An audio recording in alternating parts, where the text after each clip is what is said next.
fifth speaker for the evening, Rich DeVoe, World War II Memoirs, the first DeVoe in Florida. The first DeVoe in Florida.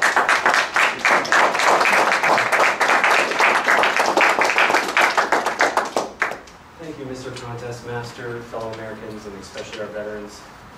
I'm very excited to be up here tonight. I actually majored in history. History is a huge love of mine. First, I'd like to pass these around. We'll be talking about these items tonight. So many of you know my family name, DeVoe. And we arrived here in 1968 to found DeVoe Cadillac.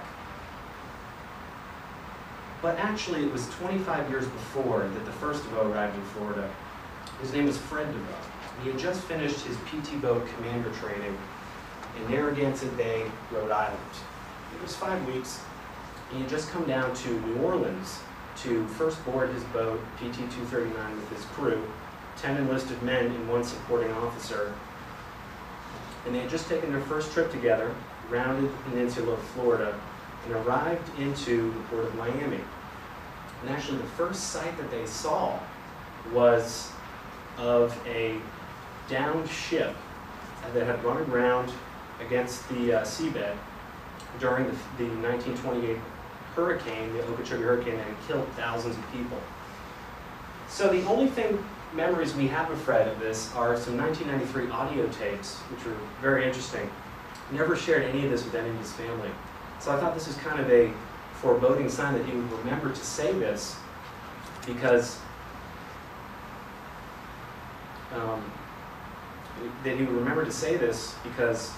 it's kind of like a foreboding of some destruction yet to come. But first, there were a couple of misadventures that occurred down in Miami, Florida during a couple weeks training. The first was with a sub-chaser boat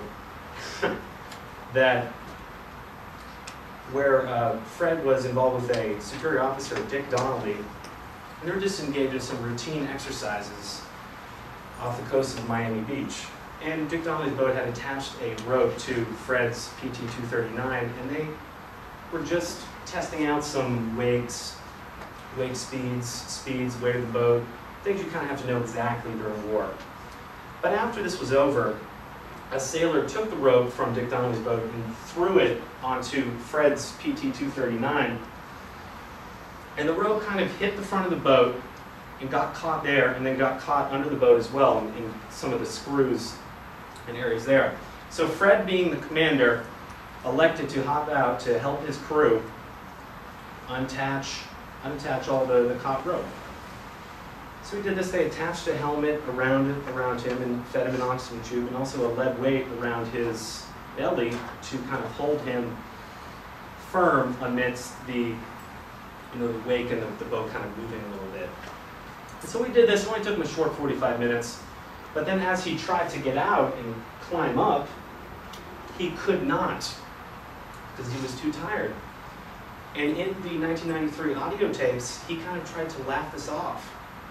And I'm thinking to myself, he actually must have been a little embarrassed, because only after 45 minutes, if he's not, after all this training and classes, if he can't get out of the boat, how are these people supposed to trust him during actual war? So we just kind of tried to laugh it off and move on, which is probably a smart thing to do.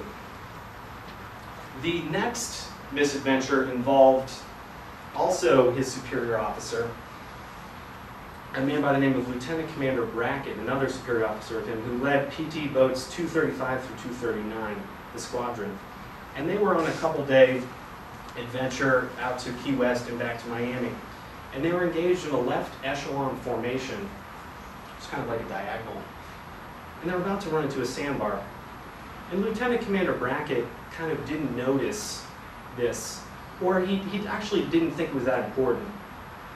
So what he did is he kind of said something, but he didn't say something. Any of you are familiar with politicians who do this? Right?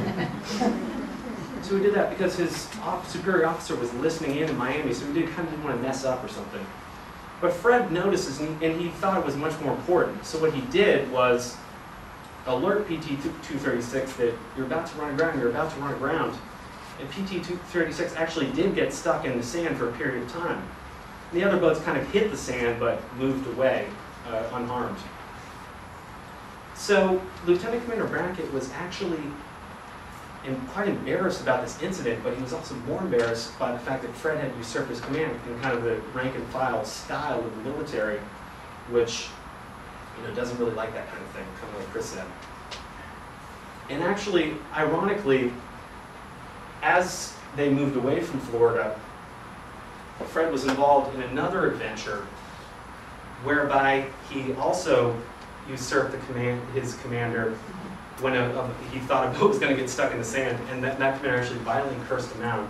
And there was another adventure too, where they stayed the night at a beautiful regal white house in Columbia of an American teacher who was staying abroad, and he was actually involved with a dirty local politician. It's actually a very funny story. And of course, they moved on through the Panama Canal and through what they call the slot, which is the protected area as you ride out to the Pacific War. And then, of course, there were some not so pleasant experiences there.